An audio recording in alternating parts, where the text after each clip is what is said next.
ஒரு மந்திரத்தை படிச்சீங்கன்னா நெருப்பு மலை வரும். Incendio. ஒரு மந்திரத்தை படிச்சீங்கன்னா உடல் நோய் குணமாகும். எம்மெண்டோ. ஒரு மந்திரத்தை படிச்சீங்கன்னா இங்க இருந்து அங்க பறந்து போவான். Wingardium Leviosa. சமீபத்துல மகாவிஷ்ணு என்றவர் அரசு பள்ளி மேடை பேச்சுல பகுத்தறிவுக்கு கொஞ்சமும் சம்பந்தம் இல்லாம சில விஷயங்களை பேசியிருந்தாரு. இப்ப பல பேர் கை இல்லாம பிறக்கிறாங்க, கால் இல்லாம பிறக்கிறாங்க, கண் இல்லாம பிறக்கிறாங்க, வீடு இல்லாம பிறக்கிறாங்க, பல நோய்களோட பிறக்கிறாங்க. போன ஜென்மத்துல நீங்க என்ன செஞ்சீங்களோ அதை பொறுத்து உங்களுக்கு இந்த பிறவி கொடுக்கப்பட்டிருக்கிறது. திரு மகாவிஷ்ணு அவர்கள் எந்த ஒரு கருத்தரங்கு போனாலும் சரி அல்லது இன்டர்வியூஸ் போனாலும் சரி, அவர் எடுத்து வைக்கிற முதன்மையான வாதம் அப்படின்னு பார்த்தோன்னா கர்மா, சனாதனம், முற்பிறவி, மறுபிறவி, பாவம், புண்ணியம் இதை சுற்றி தான் இருக்கும்.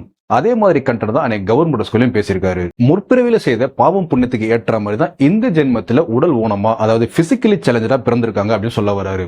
இது உண்மையிலே உண்மையா அப்படின்னு பார்த்தோமா, அவர் சொன்னதுக்கு எந்த ஒரு எவிடன்ஸுமே கிடையாது. அவர் சொன்னது முற்றிலும் தவறு, உண்மைக்கு புறம்பானது. அறிவியல் படி ஒரு குழந்தை ஊனமா உருவாகுது அல்லது ஊனமா பிறக்குது அப்படின்னு பார்த்தோம்னா அதுக்கு 2 வகை காரணிகளை சொல்லலாம். ஒன்னு மரபுவழியா வரக்கூடிய ஜீன் குறைபாடு, 2வது எக்ஸ்டர்னல் ஃபேக்டர், அதாவது நம்ம சுற்றி இருக்கக்கூடிய பழக்க வழக்கங்களால ஏற்படக்கூடிய குறைபாடு. முதல்ல இந்த ஜீன் வழி குறைபாடு அப்படின்னு பார்த்தோம்னா மிக நெருங்கிய சொந்தங்களை திருமணம் செய்யறது. இந்த மாதிரி மிக நெருங்கிய சொந்தங்களை திருமணம் செய்யற எல்லாருக்குமே ஊனமுள்ள குழந்தை பிறக்குமான்னு கேட்டீங்கன்னா நிச்சயமா கிடையாது. காரணம் என்னன்னா தாய் வழியோ இல்ல தந்தை வழியிலோ யாராவது ஒருத்தருக்கு பழுதுபட்ட ஜீன் இருக்கும். சோ அதே சொந்தத்துல இருக்கக்கூடிய மாமன் மகளுக்கோ அல்லது அத்தை மகளுக்கோ அதே பழுதுபட்ட குறைபாடு உள்ள ஜீன் இருக்கும். சோ இவங்க 2 பேருக்கும் மேரேஜ் பண்ணும்போது அந்த குறைபாடு உள்ள ஜீன் இவங்க மூலமா திரும்பவும் அந்த குழந்தைக்கு கடத்தப்படும். அப்படி கடத்தப்படும் போது அந்த குழந்தை உடல் ஊனத்தோட பிறக்கக்கூடிய வாய்ப்பு ரொம்பவே அதிகம். 2வது எக்ஸ்டர்னல் ஃபேக்டர் அப்படின்னு பார்க்கும்போது கதிர்வீச்சுகளால வயிற்றுல இருக்க சிசு பாதிக்கப்படுறது. இது எக்ஸ்ரே கதிர்களா இருக்கலாம் அல்லது அணு ஒளியால ஏற்படக்கூடிய கதிர்வீச்சுக்கள் அல்லது அங்க நடக்கக்கூடிய ஆக்சிடென்டால நடக்கலாம். எக்ஸாம்பிளுக்கு செகண்ட் வேர்ல்டு வார்ல ஜப்பான் மேல அணுகுண்டு தாக்குதலால இன்னமும் அங்க அதனோட தாக்கம் இருக்கிறதா சொல்றாங்க. அது மட்டும் இல்லாம சில வகையான கேன்சர்ஸ்க்கு எடுத்துக்கொள்ளக்கூடிய மருந்துகள் அம்மா அப்பா 2 பேருக்கோ அல்லது 2 பேர்ல யாராவது ஒருத்தரோ ஆல்கஹால் அதிகமா எடுத்துக்கிறது, அப்படி இல்லைன்னா ஸ்மோக்கிங் பண்றது, இந்த மாதிரி காரணத்தாலும் பிறக்கக்கூடிய குழந்தை ஊனமா பிறக்கிறதுக்கு வாய்ப்பு நிறையவே இருக்கு. இப்ப இருக்கிற மெடிக்கல் அட்வான்ஸ் ட்ரீட்மெண்டால வயிற்றுல குழந்தை உருவான 12வது வாரத்திலே அந்த குழந்தைக்கு என்ன மாதிரியான பிரச்சனை இருக்குன்னு கண்டுபிடிச்சு அதை ஈஸியா ரெக்டிஃபை பண்ண முடியும். ஃபியூச்சர்ல இந்த டெக்னாலஜி இன்னும் டெவலப் ஆகும். அந்த டைம்ல 100% உடல் ஊனமற்ற குழந்தைகள் பிறக்கிறதுக்கு வாய்ப்பு நிறையவே இருக்கு. ஸோ அந்த டைம்ல முற்பிறவி செய்த பாவங்களால தான் இந்த மாதிரி குழந்தைகள் பிறக்குன்னு சொல்றவங்களாம் என்ன சொல்லிட்டு தெரியவாங்கன்னு தெரியல. 1970 முன்ன வரைக்கும், அதாவது கரெக்டா 50 வருஷம் முன்ன வரைக்கும் போலியோ நோயால பாதிக்கப்பட்டவருடைய எண்ணிக்கை அப்படின்னு பார்த்தோன்னா 2 லட்சத்திலிருந்து 4 லட்சம் வரைக்கும் இருக்கலாம்னு ரிப்போர்ட் செய்யப்பட்டிருக்கு. ஆனுவலா ரிப்போர்ட் செய்யப்பட்டிருக்கு. அதே 2024 இந்த வருஷம் அப்படின்னு கணக்கு எடுத்துக்கிட்டா போலியோ நோயால பாதிக்கப்பட்டவருடைய எண்ணிக்கை வெறும் 72 மட்டும்தான். ஸோ டெக்னாலஜி எந்த அளவுக்கு டெவலப் ஆகியிருக்கு பாருங்க. இந்த இடத்துல மகாவிஷ்ணு மாதிரி ஆளுகளுக்கு ஒரு கேள்வி. பிறவில ஏற்பட குறைபாடோ அல்லது வாழ்க்கையில பாதியில ஏற்பட குறைபாடோ இனி ஃபியூச்சர்ல சுத்தமா இருக்காது. அப்படி பார்த்தா போன ஜென்மத்துல பாவம் செஞ்சவங்கன்னு யாருமே இருக்க மாட்டாங்க, அப்படிதானே? சரி, போன ஜென்மத்துல செஞ்ச பாவம் புண்ணியத்துக்கு ஏற்ப இந்த ஜென்மத்துல வாழ்க்கை அமையும் சொன்ன உருட்டு கதைகளை பார்த்தோம். இப்போ மறுபிறவி பற்றிய மேலும் சில கதைகளை பார்க்கலாம். மறுபிறவி அல்லது மறுஜென்மம் இது அறிவியல் சார்ந்த விஷயமா அப்படின்னு கேட்டீங்கன்னா நிச்சயமா கிடையாது. இது முழுக்க முழுக்க நம்பிக்கை சார்ந்த விஷயம் அல்லது மதம் சார்ந்த விஷயம் அப்படிதான் சொல்லணும். உலகத்துல மெஜாரிட்டியா இருக்கிற கிறிஸ்டியானிட்டி அல்லது இஸ்லாம் இவங்களுக்கு மறுபிறவி மேல நம்பிக்கை கிடையாது. இவங்க இறந்ததுக்கு அப்புறமா ஒண்ணு மோட்சம் அப்படின்னா நரகத்துக்கு தள்ளப்படுவாங்க.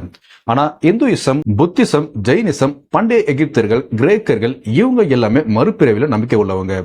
அதாவது மனித உடம்புல உயிர்னு ஒண்ணு இருக்கணும்.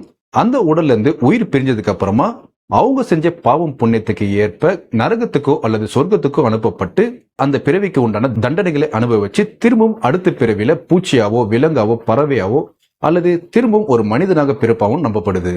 இப்போ மறுஜென்மம் பற்றி அறிவியல் என்ன சொன்னதுன்னா இதெல்லாம் ஒரு மித்து, நம்பிக்கை சார்ந்த விஷயம், தீர்க்கப்படாத விஷயம் சொல்லி மூட்டை கட்டி ஓரமா வச்சிருக்காங்க.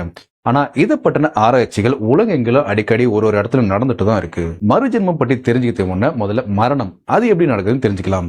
மெடிக்கல் டேர்ம் படி ஒருத்தரோட மூளை முழுவதுமா செயல் இழந்துட்டா மட்டும்தான் அவர் இறந்துட்டாரு அப்படின்னு சொல்ல முடியும். சில கேசஸ்ல இதயம் தன்னோட செயல்பாட்டை நிறுத்திக்கிடும், ஆனா மூளை தொடர்ந்து ஒர்க் ஆகிட்டு தான் இருக்கும். சோ அந்த மாதிரி டைம்ல சிபிஆர் மூலமா இதயத்தை இயங்க வைப்பாங்க. ஆனா இதுவும் 5ல இருந்து 10 நிமிஷத்துக்குள்ள நடக்கணும். அதையும் தாண்டி ரத்தம் மூளைக்கு போகணும்னா பிரைன் செல்ஸ் டேமேஜ் ஆகிடும்.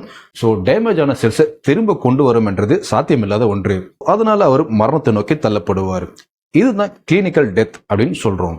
இந்த மறுஜென்மம் பற்றிய கேசஸ் எல்லாம் எப்படி ஃபைல் ஆயிருக்குன்னா, நான் அங்க பிறந்தேன், இங்க பிறந்தேன், அவளுக்கு மகளா இருந்தேன், இவர் தான் என்னோட ஹஸ்பண்ட், இவங்க தான் என்னோட மனைவி, இப்படி நிறைய கேசஸ் ஃபைல் ஆயிருக்கு. ஆனா இந்த கேசஸ் எல்லாமே 5 வயசுக்கு உட்பட்ட குழந்தைகளா தான் இருப்பாங்க. ஒரு தாத்தா இருக்கிறாருன்னா அவரோட ஜீன், அவரோட கேரக்டர் அவர் பையனுக்கு கடத்தப்படும். அவர்கிட்ட என்னென்ன கேரக்டர் இருக்கோ அவரோட ஜீன் எல்லாமே அவரோட மகனுக்கு கடத்தப்படும். இதுதான் இயற்கை. இந்த மறுஜென்மம் ஞாபகம் வந்து எல்லாமே சொல்றவங்கள பாருங்க, போன ஜென்மத்துல நான் இங்க இருந்தேன், இந்த ஜென்மத்துல நான் அந்த பிறந்தேன், அவங்க தான் என்னோட மனைவி, அவங்க தான் என்னோட கணவர், இந்த மாதிரி நிறைய விஷயங்கள் சொல்லியிருக்காங்க. ஆனா இந்த மாதிரி பதிவு செய்யப்பட்ட எல்லா கேசஸுமே இது வரைக்கும் அறிவியல் பூர்வமா எதுவுமே நிரூபிக்கப்படல. சரி, இப்போ நீங்க நினைக்கலாம், ஏன் இந்த மாதிரி ஒரு மிராக்கிள் நடக்கக்கூடாது, ஏன் இந்த மாதிரி ஒரு விஷயங்கள் நடக்கக்கூடாது, மறுஜென்மத்துக்கான பாசிபிலிட்டிஸ் இருக்கலாமே அப்படின்னு. அதுக்கு முன்ன ஒரு விஷயத்தை தெரிஞ்சுங்க. இப்போ இந்த பிரபஞ்சம் எவ்வளவு சிக்கலா வடிவமைக்கப்பட்டிருக்கோ அதை விட சிக்கலா நம்ம மூளை வடிவமைக்கப்பட்டிருக்கு. இப்போ நமக்கு நாமே ஒரு எக்ஸாம்பிளா எடுத்துக்கலாம்.